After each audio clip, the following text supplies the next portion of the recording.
హైదరాబాద్ జగద్గిరిగుట్టలో జరిగిన new year వేడుకల్లో విషాదం నెలకొంది. మద్యం సేవించి బిర్యానీ తిన్న 17 మంది అస్వస్థతకు గురయ్యారు. ఇందులో ఒకరు మృతి చెందగా మరి 16 మంది ఆసుపత్రిలో చికిత్స తీసుకుంటున్నారు.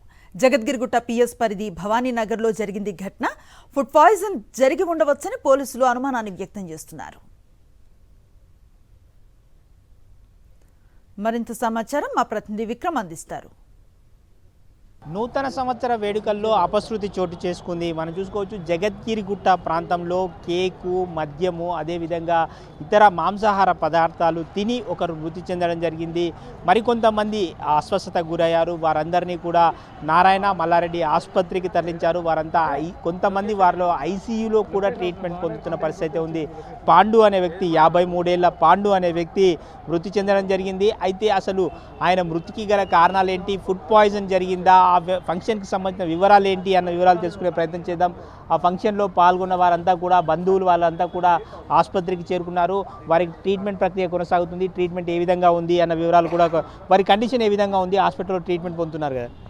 ఇప్పుడు ఎవరైతే ట్రీట్మెంట్ పొందుతున్న 9 మంది ఇక్కడ ఉన్నారు. ఈ 9 మంది పరిస్థితి నిలకడగానే ఉంది, ఎక్కడ ఇబ్బంది కూడా లేదు. అయితే నిన్న సాయంత్రం మనకు తెలుసు, ఆల్రెడీ న్యూ ఇయర్ అంటే సెలబ్రేషన్స్ చేసుకుంటూ ఉంటాం. వీళ్ళు అందరూ కూడా ఏజ్ కూడా 45 ఇయర్స్ నుంచి 55 ఇయర్స్ వరకు ఉంది. అంటే వీళ్ళు ఆకతాయిగా చేసుకునేదిగా, సరదాగా టైంపాస్గా చేసుకోవాలని చెప్పి చేసుకోవడం జరిగింది. 8:30 గంటలకి స్టార్ట్ అయ్యి 10:30 గంటలకి దాదాపుగా పార్టీ కూడా అయిపోవడం జరిగింది. అయితే ఏదైతే ఈ క్రమంలో జరిగినప్పుడు రాత్రి మందు తాగిన తర్వాత అదేవిధంగా దాంట్లో చికెను, ఫిష్, రొట్టె ఇలాంటివి వాడటం జరిగింది. ఈ వాడినప్పుడు ఏదైతే మనకి మార్నింగ్ ఉదయం నిద్రలేసిన తర్వాత పాండు అనే వ్యక్తి చనిపోవడం జరిగింది.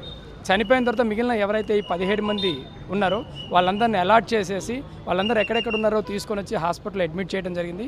ఇక్కడ నారాయణ హాస్పిటల్కి వచ్చేసేసరికి 9 మంది రావడం జరిగింది.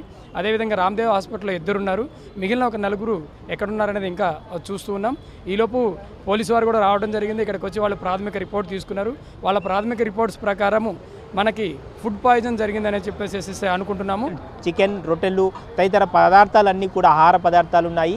ఈ మాంసాహార పదార్థాల్లో ఏమైనా విషతుల్యంగా మారిందా అన్న కోణంలో కూడా పోలీసుల దర్యాప్తు కొనసాగుతుంది.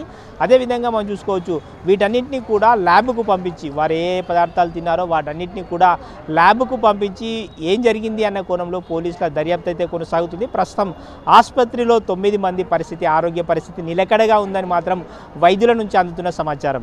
వీడియో జర్నలిస్ట్ నారాయణ రెడ్డితో విక్రమ్, సాక్షి టీవీ, హైదరాబాద్.